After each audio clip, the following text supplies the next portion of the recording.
Hey everybody, welcome back to another episode of Forward Together. It's freezing here in the Northeast and I need to take care of my dog's leather harness. Now there are tons of leather care videos out there, but people often ask about the harness. What is it? How does it work? And I thought it might be kind of interesting to showcase a little bit about it. So this is Fiona's guide dog harness. We use it every day. And they're pretty interesting pieces of equipment. They're, I believe, handmade. We do know it's real leather. They're designed to last for the working life of a guide, which is about 10 years.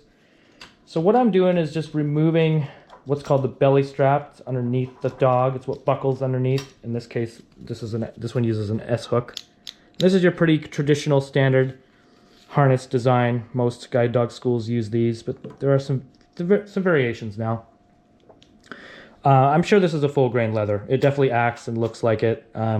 It's very, very sturdy, but also pliable as well. Molds to the dog very nicely. Now, if you're familiar with polishing shoes or other leather items, this will seem familiar to you. I'm removing the different components of the harness. This is the handle over here, it's U-shaped, and then this is the harness body, which sits over the dog's back and buckles underneath. This part goes around the front of the dog, and that's what allows them to create pull, which allows me, the person who's blind, to feel what the dog is doing. You don't have to remove the harness. If you're a guide dog handler watching this, you could just keep the parts together. I do think it's a little bit easier.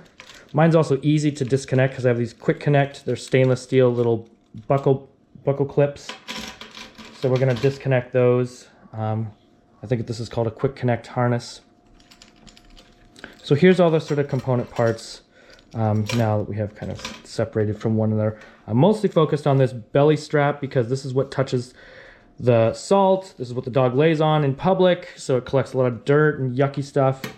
It's a good shape right now, but the salt is pretty hard on stuff, so that's what we're going to focus on mainly today, but we'll give everything a nice quick little condition and make it look nice.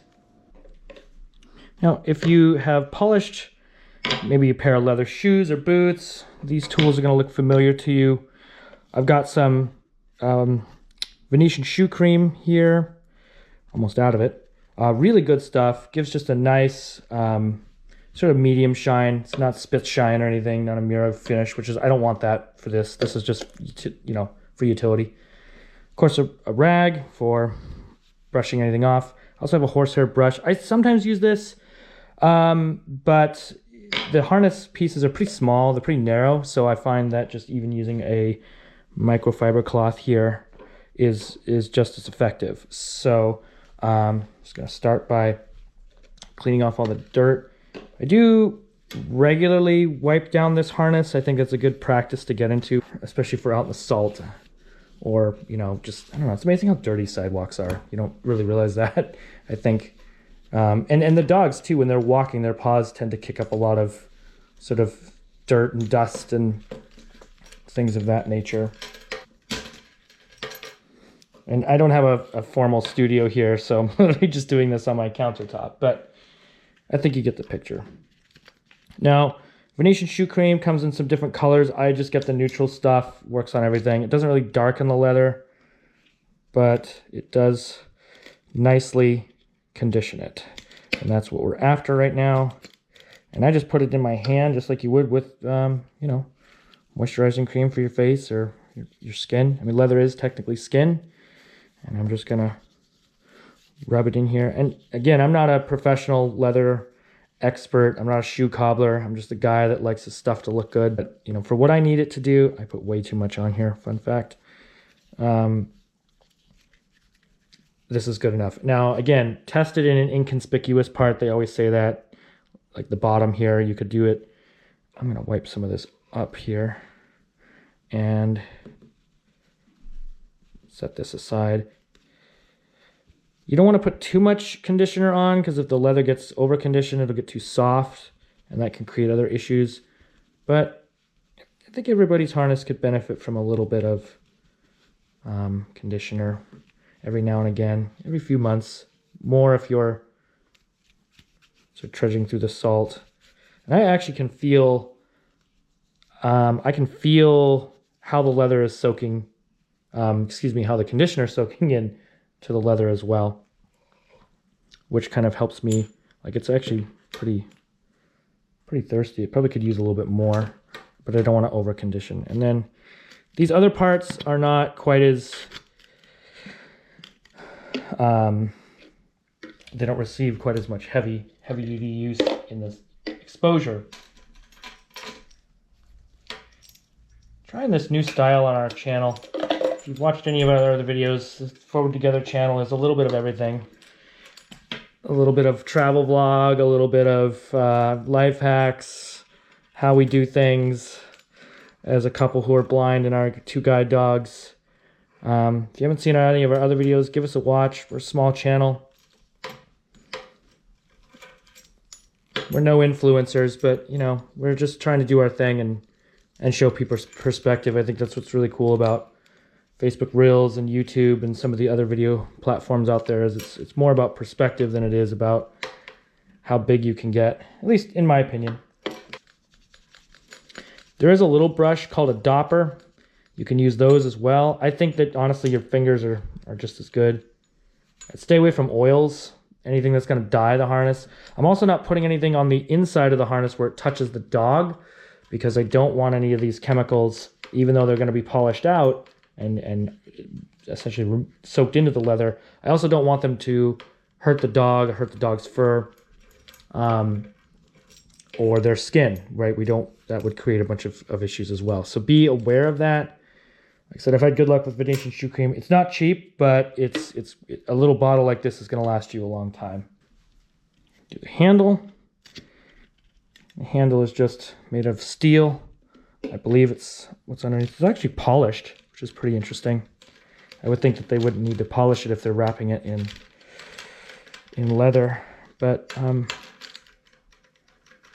yeah, I really don't know much about these. Most of the guide dog training organizations, probably worldwide, but certainly in the US, use this style of handle. They do make different types, lengths.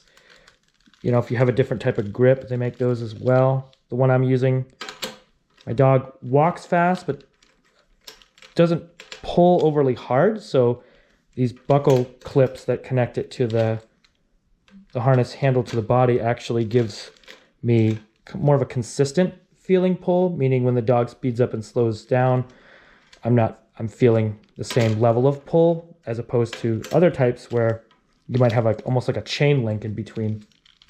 And that's really good. Some people really like that extra tactile input. I like just a nice, consistent pull, you know, being guided by an animal. I want to feel that way, and I like that. But they do make different styles. But yeah, there's really not much info out there. And I think that's intentional. There are a couple of third-party manufacturers that make harnesses. They're not as good as these, gonna be honest. But they work, if that's what you're into. That was pretty successful. Just gonna let everything dry for a few minutes. 5 minutes or so is probably fine. Especially with a cream-based conditioner, liquid, you don't have to let it dry for hours at a time, like maybe a wax or something.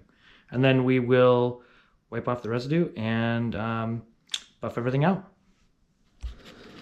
Okay, we are back to polishing. Just using my little microfiber cloth.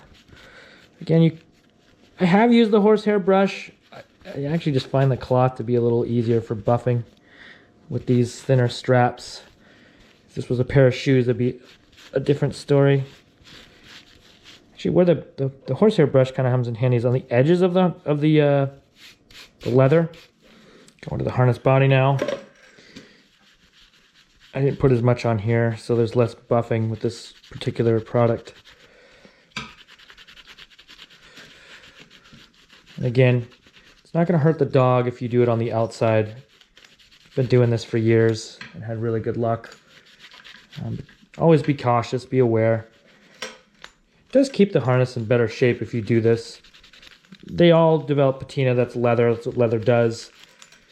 But it's more about just keeping it looking good. I think the way you present yourself is really important in life. And I think as a person who's blind or visually impaired, sometimes that can be harder to do when you have sort of maybe preconceived notions out there. People might assume that you can or can't do things, which is not always fun. But if you look the part, it's a lot harder for them to contest that. Earlier in my career, I was taught independent living skills, and then later I worked with people who were interested in receiving a guide dog, teaching people how to do that. When I was teaching independent living, I spent a lot of time helping my students understand the importance of personal presentation and why that mattered, and that I kind of fell into it myself. I remember I had a part-time job, I mentioned, with a guide dog school giving presentations. And I noticed that every time I went to the train station or the airport or whatever, and I was in my business clothes, my button-down shirt and decently fitting pair of khakis or chinos, people kind of treated me better. It's like, wow, this feels pretty nice. So I started kind of applying that concept to my lessons when I was teaching. And so apart from, the maintenance of the harness, I think personal presentation is important, and maybe people don't notice the stuff, but people do notice your shoes. So I feel like if they notice your shoes, they probably notice your dog, and if they notice your dog, they probably notice your harness that the dog is wearing. So it has several benefits.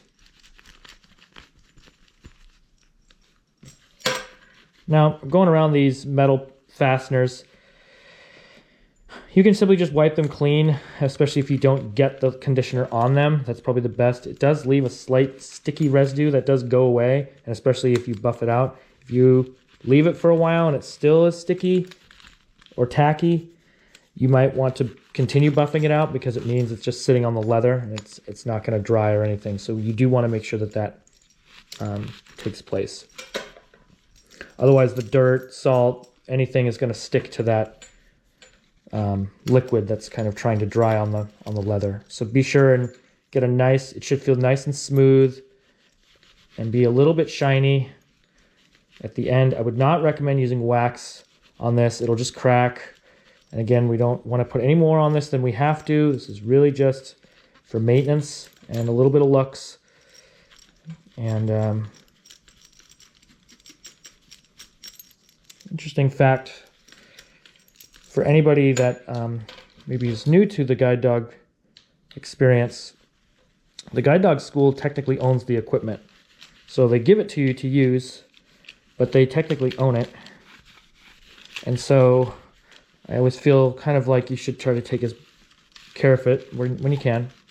Okay, everything's nicely conditioned. Now we're going to put it back together. I'm starting with the belly strap. Pro tip with this little guy, it's a belt buckle, at least mine is. Make sure you remember which hole the buckle came through. Mine's the third one.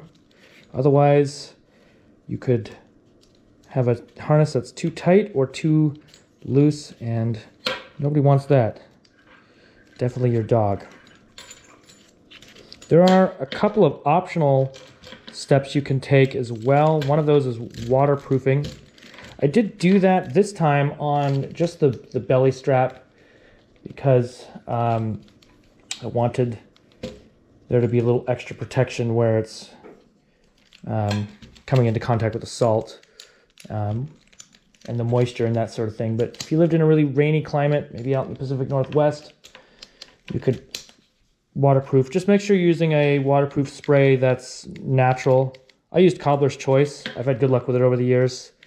But again, do your research if you're a little unsure of that, or skip that step altogether, and make sure that you let it dry thoroughly before you put this on the dog. Now, if you really want to be fancy, maybe you got a hot date, job interview, something like that, you can use a little bit of Pledge on a rag or any furniture or wax-based cleaner like Pledge. The knockoff brand is fine too. And go over the stainless steel part. So there you have it, my perspective on conditioning a guide dog's harness. I have no idea if anybody finds this interesting, but thought I would take you along. We're trying this new in real life content concept here on the channel. Let us know what you thought. If you didn't like it, well, it was Melissa who suggested the idea originally, so I guess point those comments at her. That's not very nice. Hey, what are you up to? I was wondering, since you're already covered in conditioner and polish, if you wouldn't mind polishing Aaron's 10-year-old very distinguished harness. We did a deep clean on that one a while back. Yeah. Let's take a look at what a 10-year-old harness looks like. So on the left is Fiona's new harness. On the right is Aaron's 10-year-old harness, and both in good shape. We did a deep clean on Aaron's a while back, and it turned out really nice, but they do patina over time. Also, Aaron's is much more loose and much more flexible, and that also comes with time and use. But pretty interesting, lots of stories. It's really amazing when you look at these things, where they've gone and what you've done with them. Every good harness should have a hook for itself. We like to hang ours, I guess you could call it upside down, by the front of the harness. That way you don't get an ugly divot in your handle. They hang better. I also tuck the belly strap over the side just to kind of keep it nice and straight. We hope you enjoyed this informative video. See you next time. See ya.